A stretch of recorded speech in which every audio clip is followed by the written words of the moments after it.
Teorema de Thevenin. Então, o teorema de Thevenin, ele é uma manipulação de circuitos que ela se aplica quando a gente tem interesse em fazer variações, em fazer análise em apenas um par de terminais do circuito.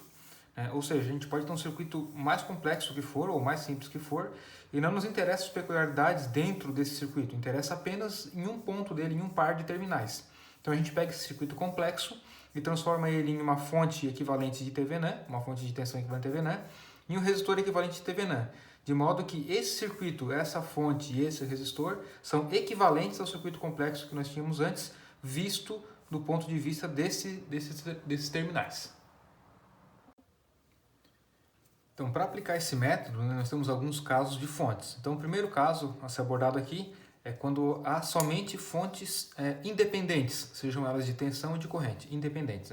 Então, por exemplo, determinar o circuito equivalente de Thevenin visto os terminais A e B. Então, a gente tem um circuito aqui e eu quero determinar o circuito equivalente de Thevenin visto desses terminais. Ou seja, o primeiro passo dele a gente vai desconectar a carga, então a gente vai abrir essa parte do circuito e fazer o circuito equivalente desse lado. Então, tirando essa carga aqui, ou seja, transportando para cá, o circuito sem carga, o primeiro passo de todos é fazer que a tensão VAB vai ser igual à tensão de Thevenin. Então, seria como? A gente desconecta a carga e resolve o circuito para determinar o VAB. Para fazer isso, dá para fazer de vários modos. Esse VAB aqui, ele seria o quê? A queda de tensão nesse resistor, mais a queda de tensão aqui da fonte, ou seja, o VR1 mais 10 volts. Então, o negócio aqui é descobrir quanto que vale esse VR1. Para descobrir o VR1, pode-se fazer uma malha aqui, por exemplo, Fazer uma malha aqui, descobrir essa corrente. Então, seria 150 vezes I menos 15 mais 100 I mais 10 igual a zero.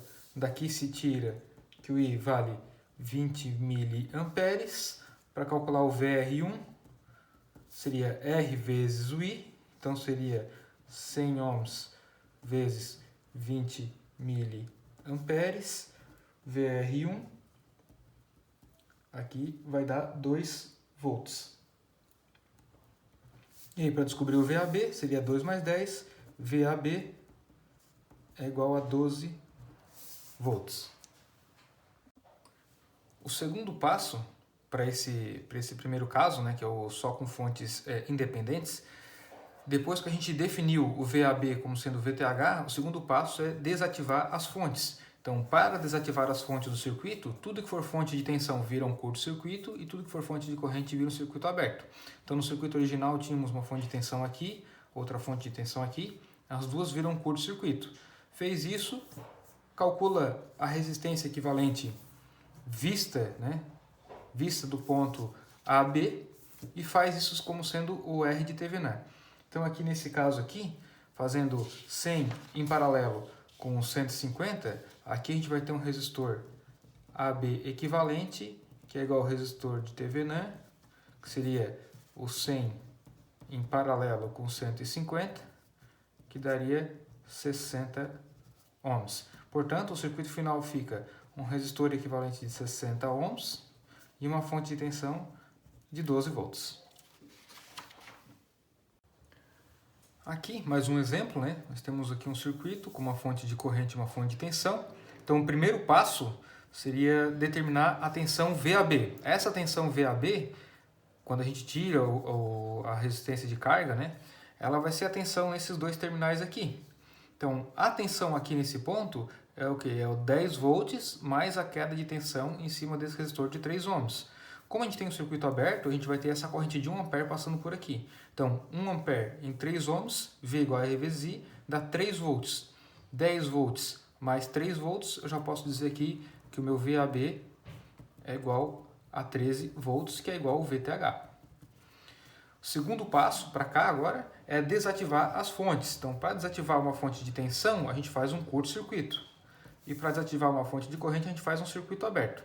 E depois calcula-se o R de Thevenin, ou RAB aqui, Então, para fazer o cálculo da resistência equivalente aqui, analisando esse circuito, se aqui tem um circuito aberto, essa parte do circuito não entra, vai entrar só isso aqui e o próprio resistor Thevenin vai ser o próprio 3 ohms, que é igual o R de Thevenin.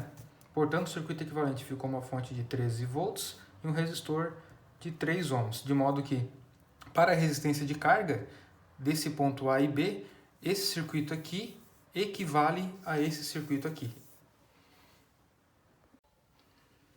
Aqui para a segunda situação, já incluindo fontes dependentes. Então a gente tem um circuito aqui onde a gente tem uma fonte aqui que depende, né? Esse 2Φ depende dessa corrente Φ aqui. Então tem dois métodos para fazer com fontes dependentes. Então começando pelo primeiro método, né? O primeiro método a gente pode fazer o quê? A gente desconecta a carga e também faz VAB igual VTH. Então se a gente tiver um RL aqui de carga, né, desses pontos, a gente tira a carga e calcula esse VAB aqui. Depois a gente faz um curto-circuito e calcula a corrente de curto-circuito. E por fim, faz o RTH, sendo a tensão que a gente calculou aqui em cima, dividido por essa corrente de curto-circuito. Pois bem, vamos começar aqui então para fazer esse cálculo de VAB. Para fazer esse cálculo de VAB, eu posso fazer ele por malha e deixar o VAB como incógnita. Então, como é que ficaria aqui a situação? Se esse circuito aqui está aberto, eu posso fazer o quê? Que essa corrente aqui, eu posso chamar ela de I1. Se isso aqui está aberto, esse I1 aqui vai ser o próprio 2Φ. Então, I1 é igual a 2Φ. O Φ ele é igual à tensão sobre essa resistência aqui, que vai dar 0,5 amperes. Portanto, o I1 é 2 vezes 0,5, vai ser igual a 1 ampere. Então agora eu posso fazer o quê? Para eu deixar esse VAB como incógnita, eu posso vir por aqui e fazer uma malha aqui por fora. E aqui, percorrer esse ponto aqui e deixar o VAB como incógnita. Então vamos começar desse ponto e terminar nesse ponto também. Então fica menos 2 mais 3 vezes I1, 3 vezes I1 mais VAB é igual a 0. Então, ó, comecei daqui, menos 2, mais 3 vezes I1, mais VAB igual a 0. O I1 vale 1, então fica menos 2 mais 3, passo mais 3 para o outro lado, VAB é igual a menos 1, que é igual a VTH. Essa parte está feita. Então, agora tem que calcular a corrente de curto-circuito aqui, né? Para calcular essa corrente de curto-circuito, eu posso fazer de algumas formas. Uma delas é fazer um nó aqui nesse ponto, de modo que eu tenho as correntes fazendo esse sentido aqui.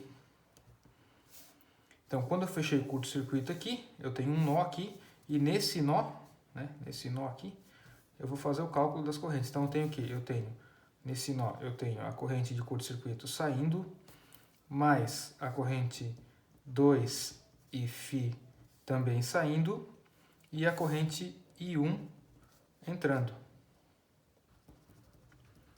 Igual a 0. Por que agora o I1 não é mais o 2Φ? Porque agora eu fechei esse circuito e agora eu tenho uma corrente de curto-circuito passando aqui. Então eu tenho uma malha aqui e tenho outra malha aqui. Então essa corrente aqui não vale mais.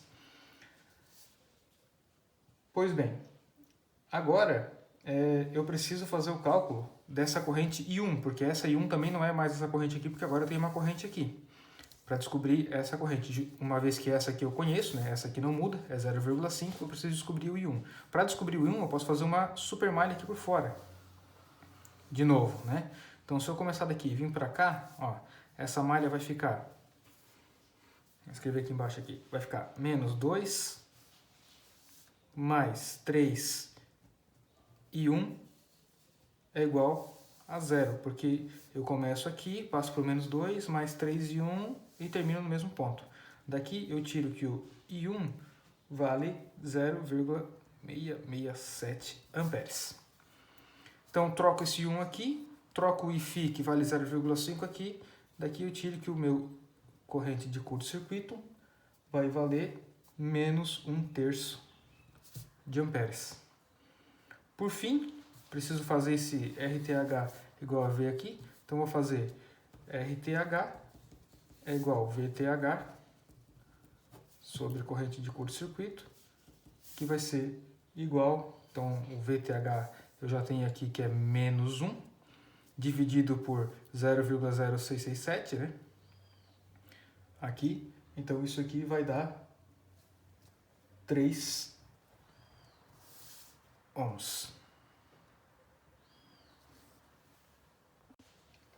O segundo método para resolver quando a gente tem outras situações, né, fontes dependentes, etc., no lugar da carga, inserir uma fonte de corrente que a gente vai chamar de fonte de corrente de teste. Então a gente tira a carga e bota uma fonte de corrente de teste.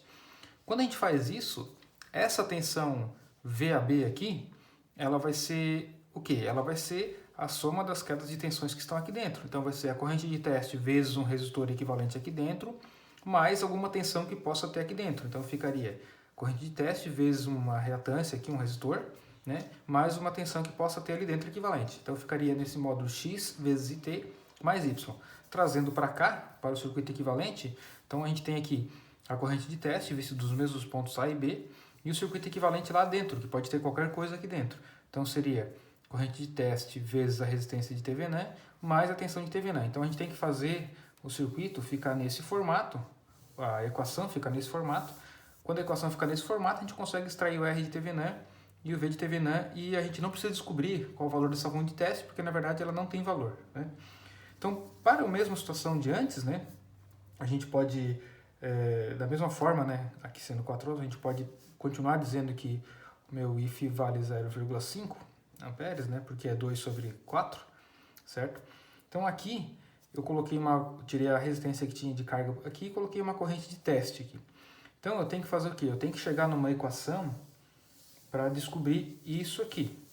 Então a primeira coisa que eu vou fazer é uma supermalha aqui por fora, para já ficar em função de VAB e ver se depois eu consigo sair. Eu vou fazer essa supermalha aqui por fora e assim será, né? Então aqui eu vou ter uma corrente I1, que eu ainda não sei qual é, vou fazer essa supermalha.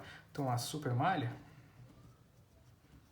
ficaria assim, menos 2 mais 3 I1, que passa por aqui, depois vem mais VAB igual a 0.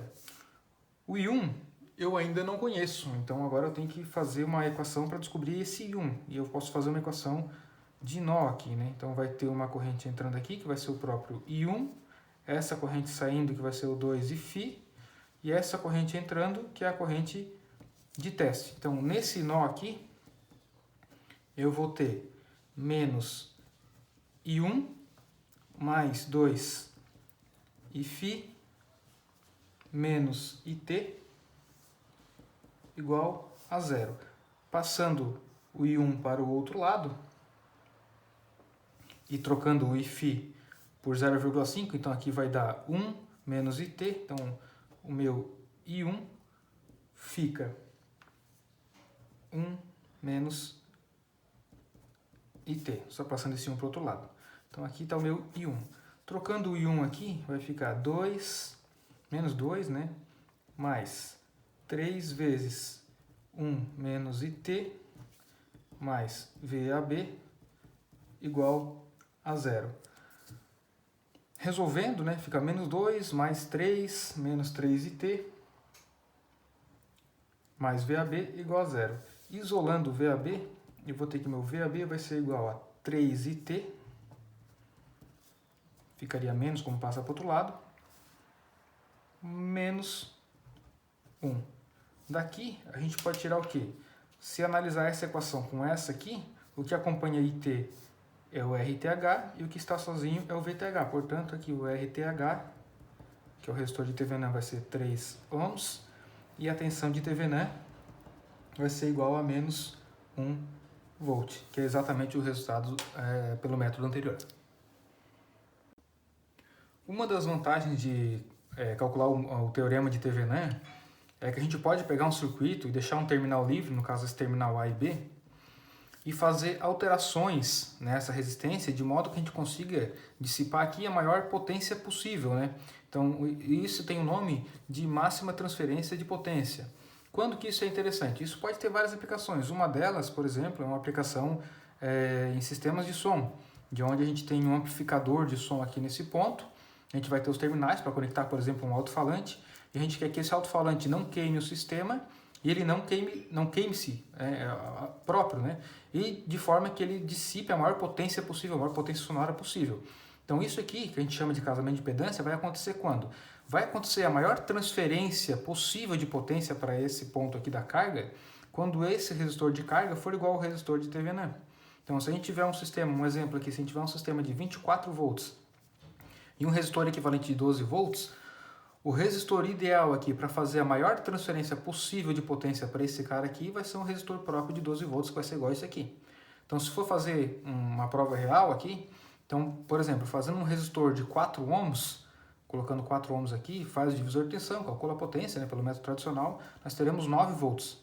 Colocando um resistor de 8, 11,52. Se colocar um resistor de 12, então tem 12 ohms, né, 24, vai ficar 12 ohms aqui em cima, 12 ao quadrado dividido por 12, dá o próprio 12 watts. Então, aqui, né, com um resistor de carga igual ao resistor de Thevenin, nós temos a maior potência possível. Vejo que quando a gente aumenta a resistência, a potência começa a cair de novo. Então, o pico de potência vai estar sempre quando isso aqui ocorrer. Então, o teorema da máxima de transferência de potência vai sempre ocorrer quando o resistor de carga for igual ao resistor de Thevenin.